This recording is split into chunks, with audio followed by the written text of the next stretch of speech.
welcome. Tell us exactly what is it that you did, your name. Well, you don't have to mention your age. Mhm.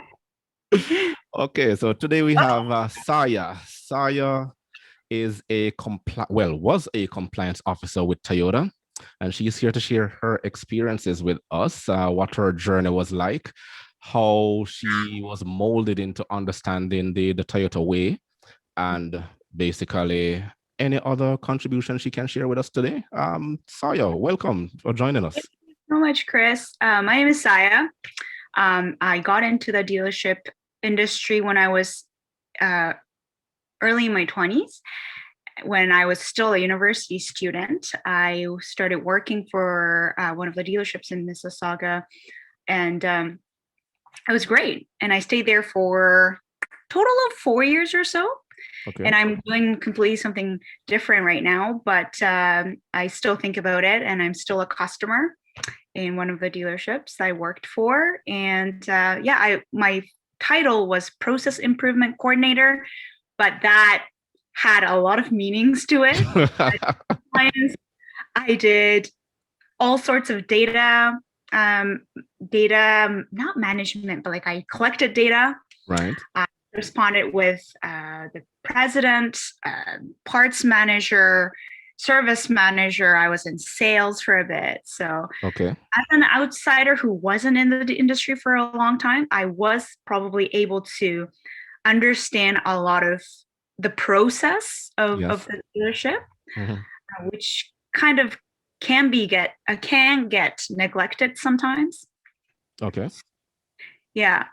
All right. So is there anything should I Well, the you have to elaborate some more because that's a very long title.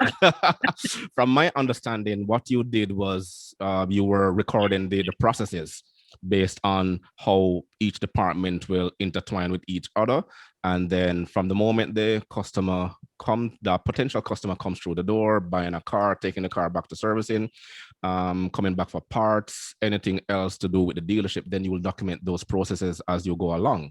So what was that like? How when it first came to you, what was your understanding at first? Okay, so when I talked to I was looking for a summer job when I was in second year university, like after second year, and then I happened to go into I was able to get a job as a process improvement coordinator intern kind of thing, summer student. And I was like, what is that? So I Yes. talked to the president who had the huge like a vision. Yes. But as a CEO and president, it's very hard to, I guess, make that work Mm-hmm. unless you trust your employees and then guide them through. Right. So what the president did was guide me through from the very, very, very beginning, Yeah. which nobody knew what was happening. So that was the hardest because I'm new in the industry. And I think he appreciated that I was new because I was able to see how the dealership was working. Right. So we had the fresh eye, I guess. But I had nothing, like I have no knowledge. So I had to Mm-hmm. learn all about servicing Mm-hmm. parts and everything. Mm-hmm. But what I did first was we wanted to know the current situation. So the Okay. president wanted to, I guess, improve our processes Mm-hmm. and implement lean system, which is the derivative of Toyota production system. Okay. And a lot of manufacturing Mm-hmm. manufacturers use that process. Right. But it was probably unheard of in Canada at that time, especially in Ontario, to use that lean system Mm-hmm. into service industry. Right. People consider service industry as something that you cannot control. Okay. Customers kind of Mm-hmm. control the process, and Mm-hmm. we just stay there and then cater to them. Right. But there are so many variables in the service department. I know. So the first of all, what I did was to understand what was going on in the service department. Mm-hmm. So the very beginning of the work I did was I literally had a stopwatch. Okay. I literally had a stopwatch. And then as soon as a customer comes in with his or her car, Mm-hmm. I start the stopwatch. Mm-hmm. And I had like, I don't know, 120 columns of things that they do since they step into the dealership Mm-hmm. to they're stepping out of the dealership. Right, And right, how long it takes, how many seconds does it take for a service advisor to get to from point A to B? right. These kind of things are done usually in manufacturing, Mm-hmm. you know, Yeah, field or yeah, plant. along the production line. Yeah, Production line, yes, yes, that's right, like yeah, Toyota production system. yeah. So it was very hard for these people who are working on the floor to adjust or understand what I was doing, Mm-hmm. because they felt like they were criticized or being implicitly told Yeah, that what they're doing is not good enough, good enough. Yeah, right? But we don't know what to improve unless we know what we're doing. exactly, exactly. And you were doing at that time is time management, right? Time management, Yeah. how long it takes. And for some people, it's a daunting thing to go to the dealership. Mm-hmm. Mm-hmm. Nobody wants to be like, yo, I want to get my car fixed. I want to wait in the dealership for 2 hours and Yeah, have a good time. yeah. Um, so our ultimate goal was to get rid of all the waste that we have, Mm-hmm. whether it be time, people's movement, the money that dealership spends, Mm-hmm. customers spend, Yeah. and just provide the best quality service in a short period of time, Yes. which is very challenging. And I remember I was talking to technicians, service advisors, parts department. Nobody knew what I was doing Right. because, and I didn't even know. I didn't really know. I knew the president's vision, but I Mm-hmm. didn't really know what Yeah, would, yeah. But it's because come. the communication wasn't passed down from the president to everybody else, and yeah, Yeah. that would have been a frustrating task to see a stranger coming in, standing Mhm. around with a clipboard and and a time watch and looking over their shoulders. So they are going to feel intimidated. Yeah. And I was this like 22, 23-year-old, right? Yes, yes. Um, and people had 30 years, 20 years of experience, Mm-hmm, mm-hmm. and they had their own community, and Yeah. someone like new came in, no surprise. And I understand that. But it was very hard for me because I know it was my job, Yeah. but I had to talk to people. And then the people are like, it's not going to work. And I'm like, well, I'm hired to do this. So you got to Yeah. believe me, but I don't have the credentials to tell them that it may or may not work. Right. So it's very challenging. But, and the president told me that it's going to take a long time for this to improve. Yeah. But let's have a 5-year vision, or how many years of vision he had, I don't remember. Mm-hmm. But let's do it.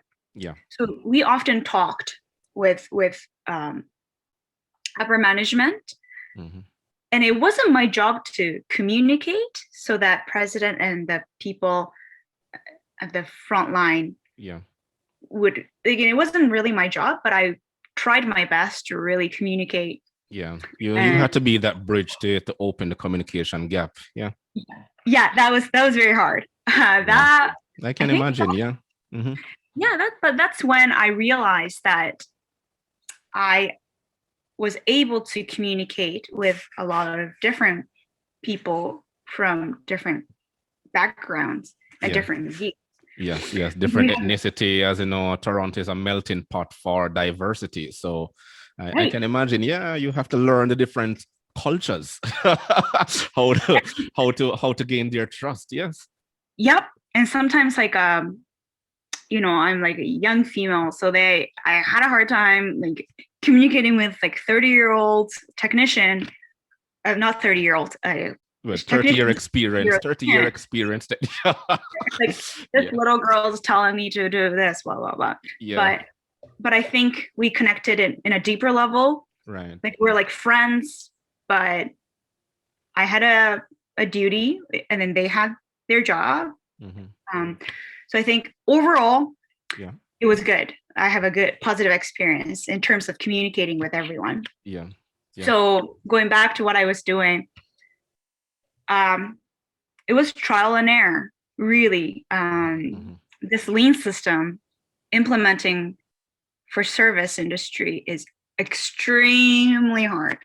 And I think 80% or 90% of the companies that implement this fail, even for manufacturing.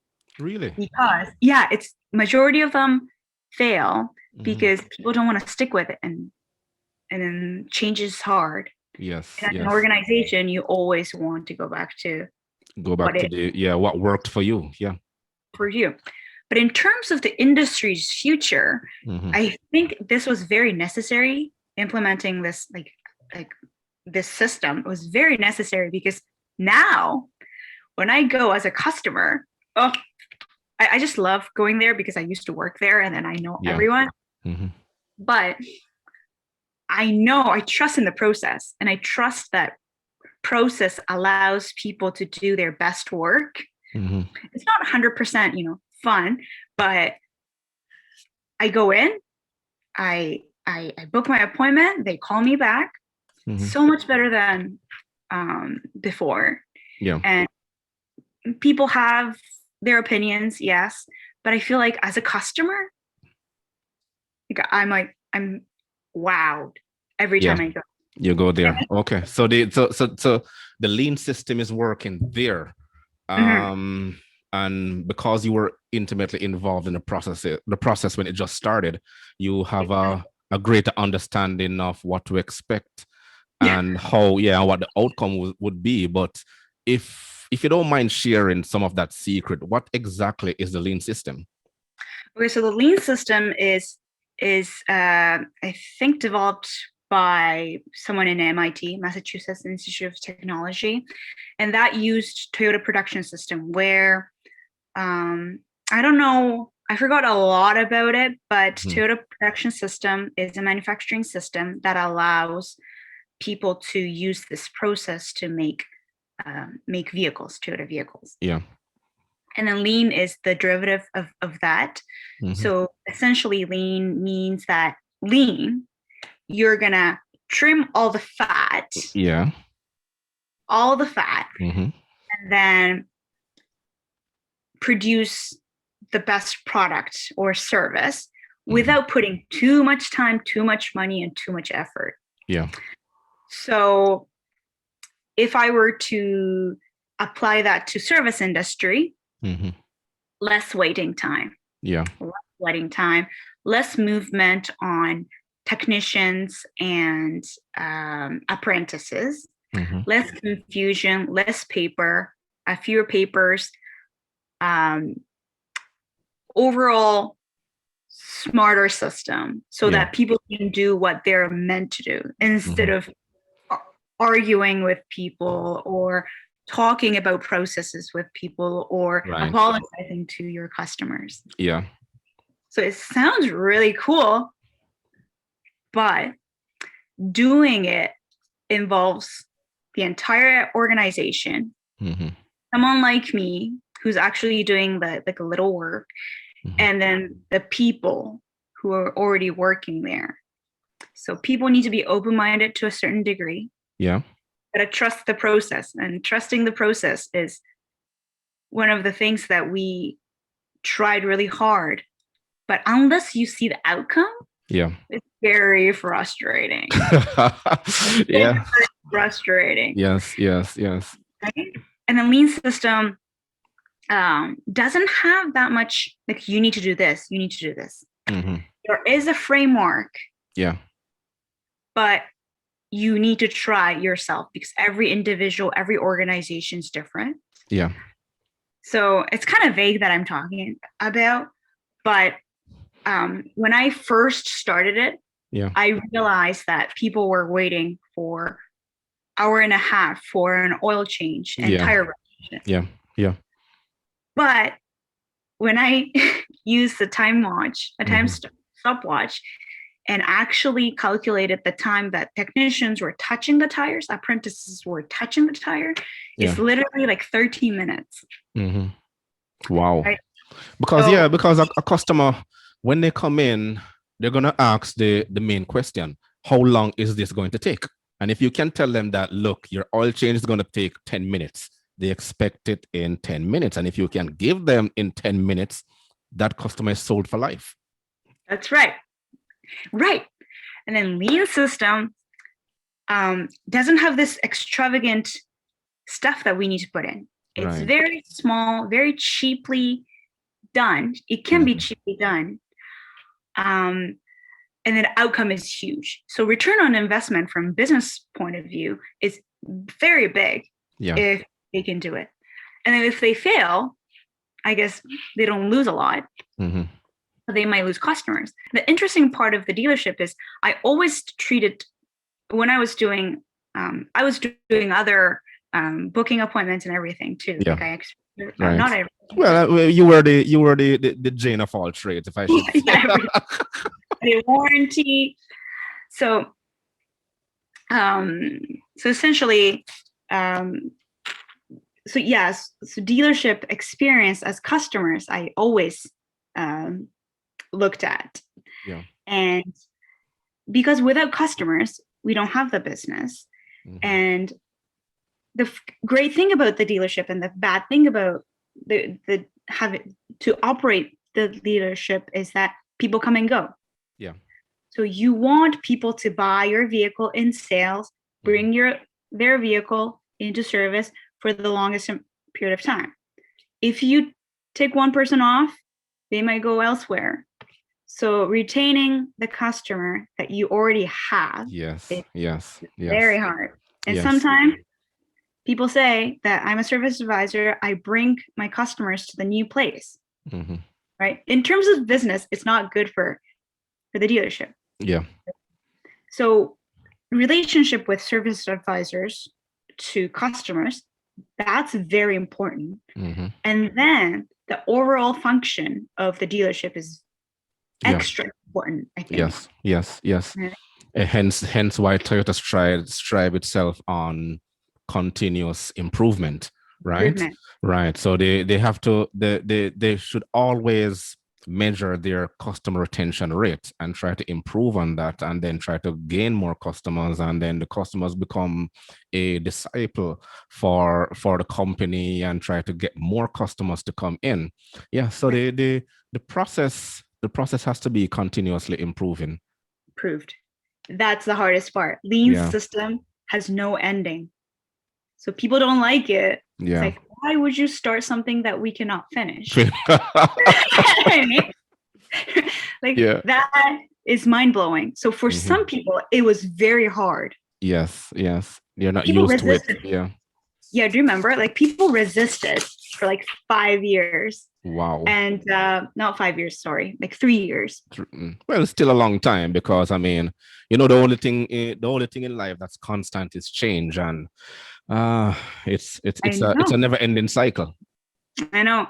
And then the bad thing about it is that the pay system sometimes change because of this process. Yes, right? I can imagine. Yeah. Right. And then you need to bring food to the table. So that's extra anxious. So I feel for them when they were saying that, I need this amount of money every month. And then the upper management is trying to change the pay system. Mm-hmm. Overall, as a company, it makes sense. But sometimes it doesn't make sense to a lot of people. Mm-hmm. So some people left, not because of this, well, maybe, but if you can't really see what the dealership itself is aiming towards, trying to accomplish, it's hard because you need to stay there for a long time to really see the difference.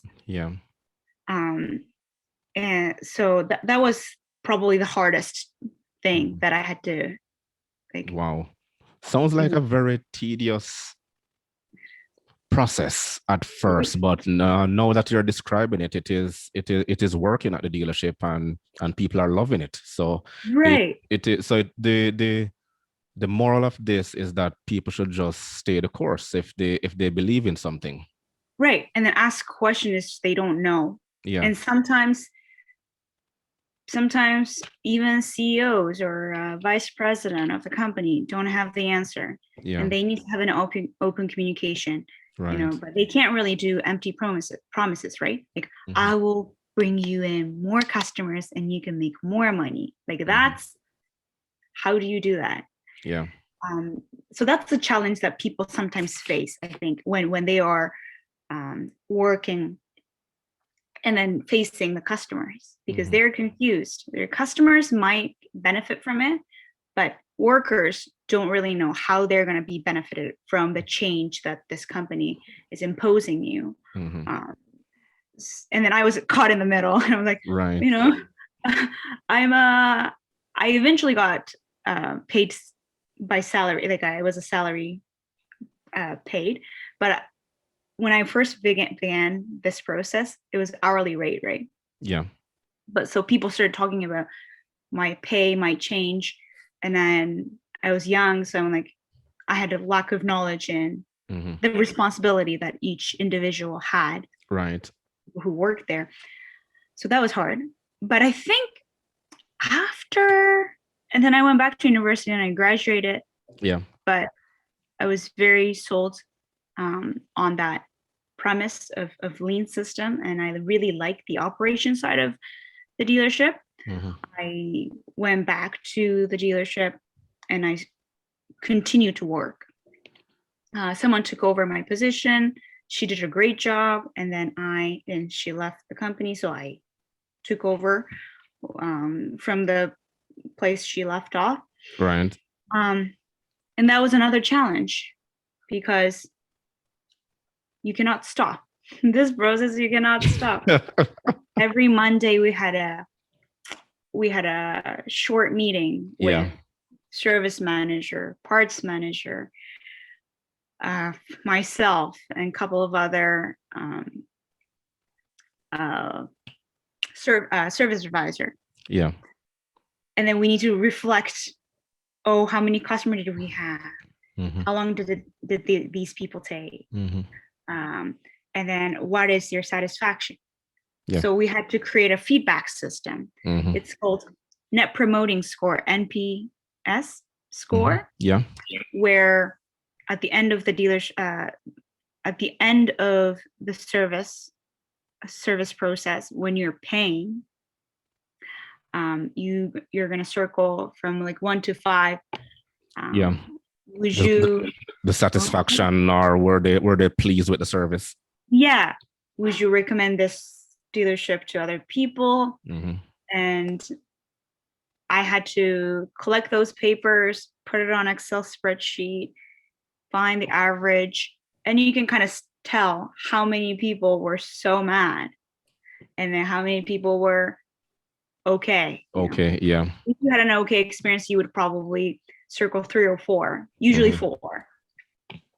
So I did some data processing for that. Yeah. It sounds very, I don't want to say primitive. Like, we didn't use any iPads or technology. But I think that's how we began. It's always good to invest in something that you are able to use. It's like a YouTuber. You're not gonna have this like tens of thousands of dollars of camera, right? To begin with, you're gonna start with your phone camera, and then and then you eventually you upgrade. Right. And some businesses forget that, and then they invest in something that is so expensive, and people don't use it. Yeah. So the system is very cheap. So it's hard to see the change. Yeah, for sure. Yeah. What else can I talk about? Oh, so the thing is, based on what you just explained about lean, It is sounds like a lot of work. Oh, it I is a must lot of say, work. you did mention that, but at the same time, no, the challenges that you had to put up with in order to get that off the ground. But at the end of the day, you accomplished something. So that's I Yeah. would say kudos to you, because that was It was I would, I was very frustrated every single day for yeah, for like 2 years. yes, yes, But when when I talk to my friends and when they need to go to the dealership or the garage or shop, hmm, they always talk about the price because it's expensive. yeah, You're gonna throw your hundreds of dollars, right? yeah, Hard-earned money. So first thing they talk about is the price, and then second thing they talk about is how long they need to wait, yeah, and three, then they're gonna talk about the service itself. Well, I hmm, needed to get my AC changed or whatever. yeah, So, and then I always say I'm pretty biased because I was in the industry. in the yeah, I say blah blah Toyota or blah blah Honda. Um, was really good because I just waited for half an hour and I got the oil change and basic service done. yeah, And they're like, "What? Like, you got your filter done, like a filter changed in like the first 10 minutes?" And I'm like, "Yeah." yeah, They are wow. And one thing that the dealership is not uh, known for the fun experience is that it's not because it's expensive. They don't see the value in paying, let's say $500. People don't really know how long it takes to create this genuine parts, yeah, ship it, you know, yeah, install it. yeah, People who install it hmm, need necessary degree yeah, from college. yeah, But I think, and then people are willing to pay for it because they bought the car. They bought their car. Is how we can add value to the service that they're getting. getting, yeah, I think that's one of the lean things.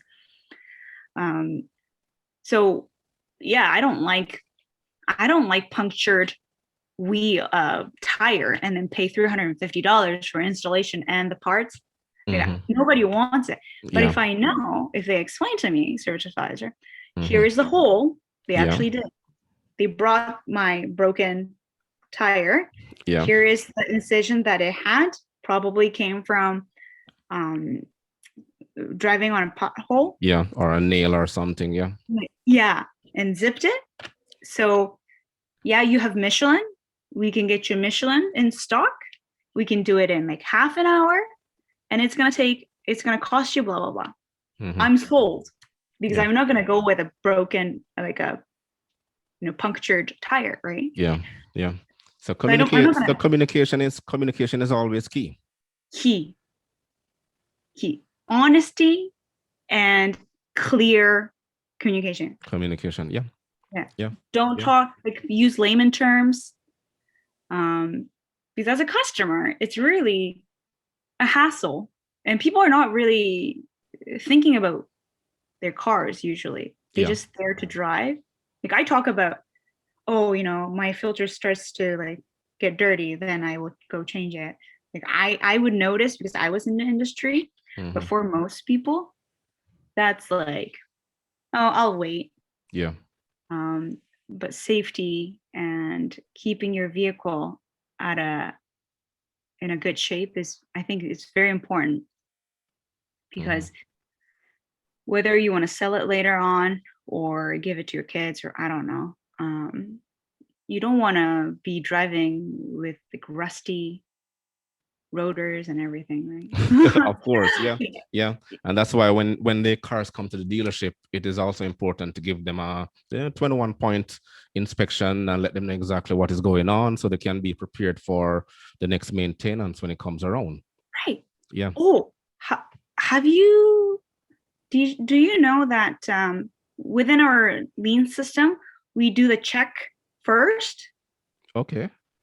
Yeah, so when customer comes in, Hmm. they stop and then they do a 180 degree 360 circle. Circle. Yeah. And then they check the filter. They change the filter if needed. They put the washer fluid right after so Uh-huh. people can see it. Right. And Right there in the driveway. yeah, in the driveway inspection. Yeah. And I think, man, that how long it took for people. It's like half a year, Yeah. but it works really well. Mm-hmm. Yeah. Um, And I suspect the customers are fascinated just seeing that right there. Yeah. It's like they're in a Formula One racing pit, and the car comes in, and then the mechanics jump in and start doing the necessary changes for you to jump back in and get back out on the road. right, because the lack of transparency, like they don't see what technicians are doing, right? Yes. So that kind of introduces customers to, oh, we're actually taking care of your car. Yes. We're actually thinking about your car, touching it, feeling it, checking it. Mm-hmm. So in my opinion, I think that was very good. Yeah. Yeah. Even But though if they can't see the inside of the engine, uh-huh. as long as they are exposed to that, I think. Yeah, and they feel safe that the mechanic is actually jumping on it right there and then as soon as they step out the car. Yeah. That's right. But let me go down a little further. So based on what you've learned so far, what you've implemented, which was tremendously good. Like I said, I applaud you. And what would be some of your recommendations now that you're on the outside now looking in, but while you were there, what were some of the things you'd want to recommend outside of a lean system? To recommend to people who are working there, yes. Okay. To the dealership itself overall, based on based on the experiences that you gain, what would you like to see from a dealer? From the dealer? Yeah. I think it's very important to think about 5 years down the road, 10 years down the road, because, well, this is lean system, but lean system, when we started it, we thought about 5 years, 10 years, the potential of having battery run cars, electric cars. Yeah. So now electric cars and we're producing more and more high quality cars that can last. Yeah. I think we always need to think about the future. So if there's any kind of change that you deem unnecessary or scary, I think I want people to be open-minded, because when you go to other dealerships, or according to what I hear from my friends, their dealership practice, wherever they are, is still in the 90s. Yeah. But not 90s, but yeah, probably. Well, yeah, 90s. I understand because they're not improving their process as they go along. So yeah. Right. So I'm not talking about lean system needs to be implemented. It's very hard. But if I think continuous improvement in every aspect of the dealership operation or working in the dealership is very necessary, because it's going to get competitive, and some work will be obsolete, right? Yes. Yeah. So I don't want people to be like, oh, this is what we've done, it would always work. If you want to stay in the car industry, I think you need to at least have that thought of, okay, in 5 years, this might change. Yeah. So I think I want people to be more flexible I don't want to say more flexible, but like we're interested in trying new things, because there's no answer. You can actually create the process that answers your question later on. But I think car industry is very, very interesting industry, because it's like tech industry. Tech industry, it changes all the time. All the so time, you need to adopt, right? And the car industry is being like that. It used to be, normal cars. a new car every 5 years. No, there's a new car every 3 years. No, there's a new model, well, feature change every year. And then sometimes 6 months, you have Right. minor feature changes. So Right. the car that you bought like 6 months ago, the 6 months later on, you have all these new options that's not available in yours. Yeah. So yeah. Right. So it's very fast changing now. Mhm. And I think one thing I realized was that working for a dealership doesn't mean that you only work for the service industry. Yeah. I think I wish I everyone communicated, you know what I mean? Like service and sales talk. Yeah. And maybe Yeah. after sales, Mhm. when a customer purchased a vehicle, then that information would 100% go to service. Yeah. So that service appointment, that's what Devin was saying, that the after car, Yeah. after, what is it? They will teach you what to do and how to take care of the car. I think that was very important.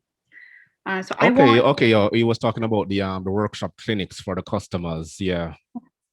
I used to help with it as well. Mhm. And I had a great time. Like meeting Yes, organize. Yes. organize. Yeah. So I think the relationship between sales and service needs to be tighter now, I feel like. Yeah. Um, I've been hearing that for the last 20 plus years. oh, really? Yeah, sales doesn't talk to parts doesn't talk to service, and vice versa. And then accounts and admin is caught in the middle. Yeah, yeah.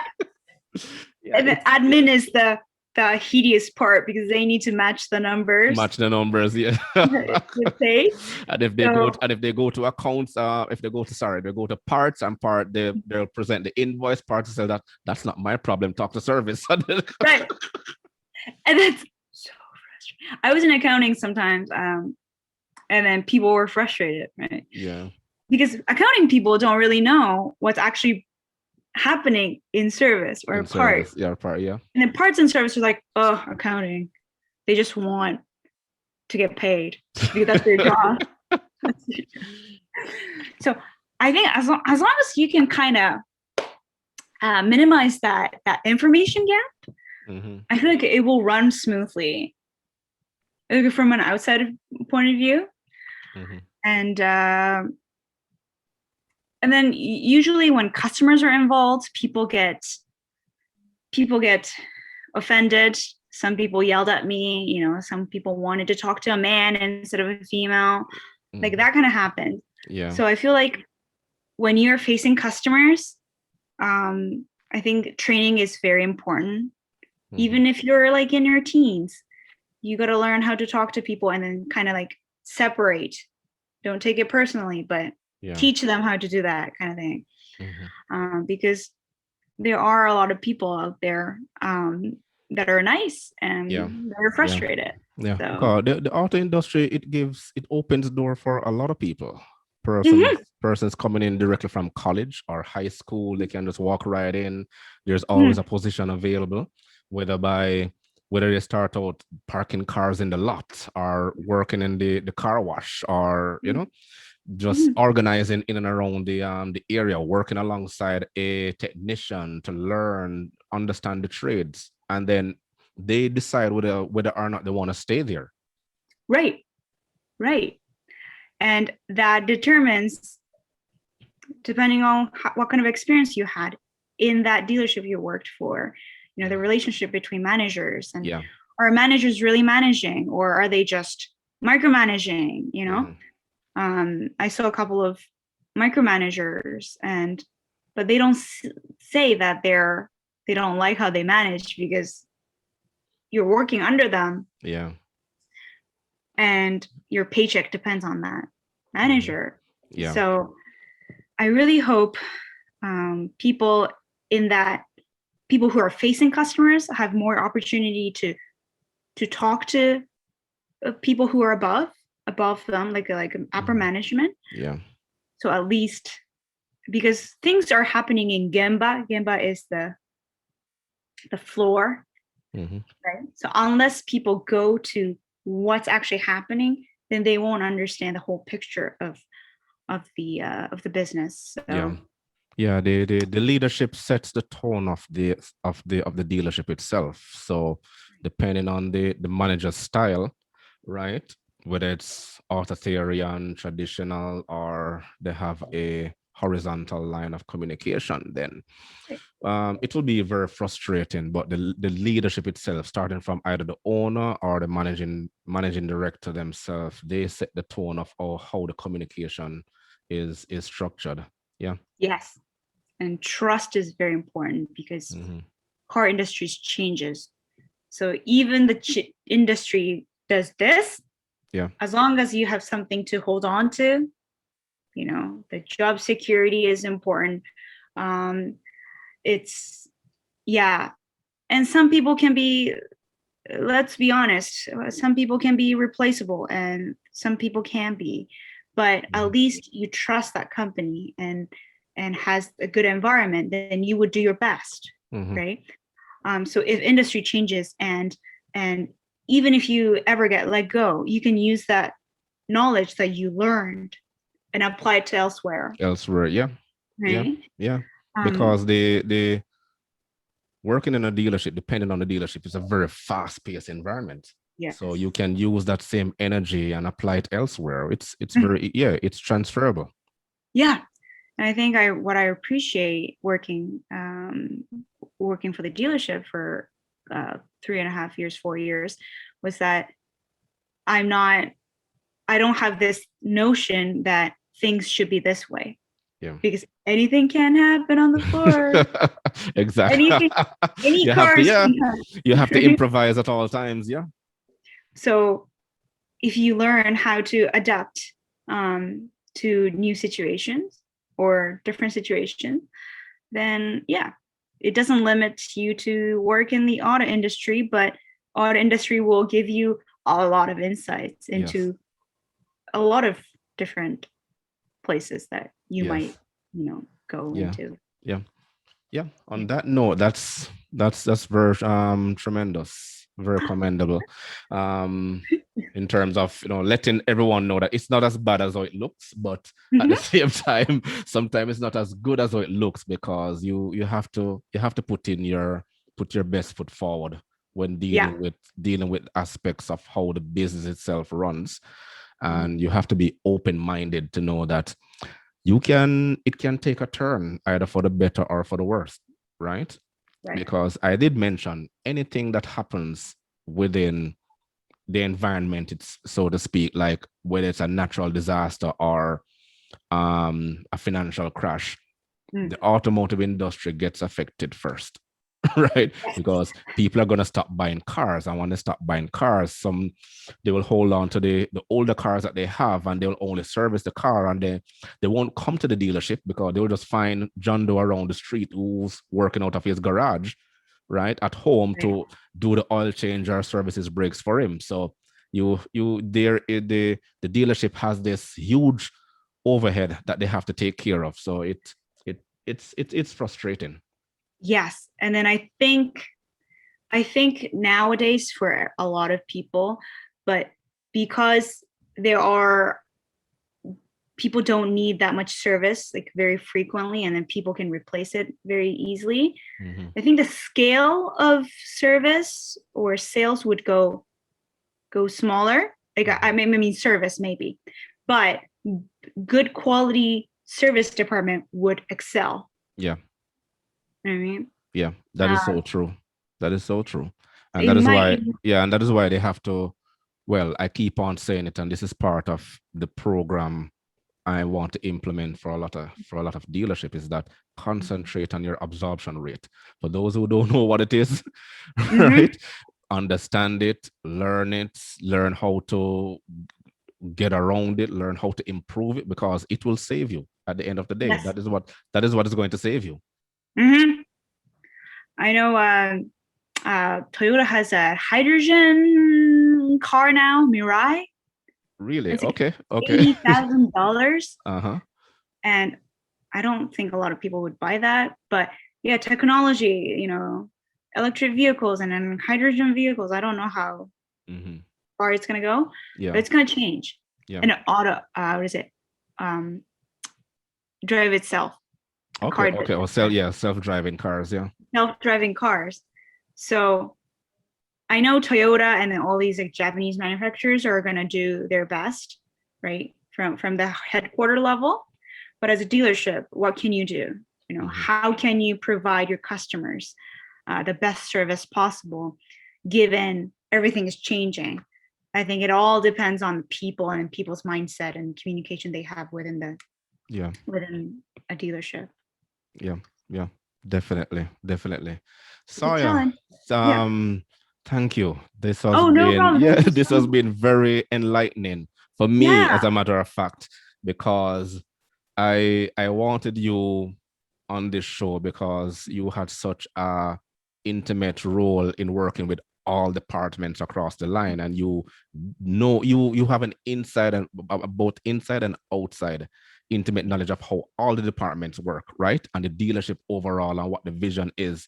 And you were there alongside the owner to know exactly where his vision was going. So again, it was very commendable. I express my gratitude for joining me, and I do hope you can join us again if the needs be for more questions, because because I mean, persons who want to learn about lean, I suspect they'll probably want to come to you. Right? I can refer to people, but I know a little bit of it. Yeah, and they probably want to know exactly what lean is, but I mean, it's been a good journey so far. And have you ever thought about going back to working into the dealership? That's my last question to you. The dealership, probably not, because I have my own company now where I bring Japanese kids to boarding schools and summer camp, and I translate in legal settings. So it's like totally different. Yes. But I've actually interpreted in a plant, like a parts plant. Okay. In Cambridge. Oh yeah, the plant in Cambridge, yeah. Mm-hmm. Yeah. So I might not go back to the dealership per se, because I can't really use my expertise anymore, like everything changing. But I would love to work with automobile industries for enhancing their communication. Right. In terms of translation or interpreting, that's still my interest. Yeah. Okay. You want to go corporate? You're done with the small dealership settings stuff. Maybe not. Not for a full-time job, but project based, I would do it. Okay. Yeah. Okay. All right. Thank you so much. No problem, Saya. It's nice talking to you. It's a pleasure. Have a great rest of the day. Thank you, you too. Okay. Bye. And that was Saya Yubika. She and I work alongside together at a Toyota dealership here in Toronto, Mississauga, as a matter of fact, and very entertaining, very upbeat, very experienced now, and she understood the process. So again, thank you, Saya. It has been a pleasure.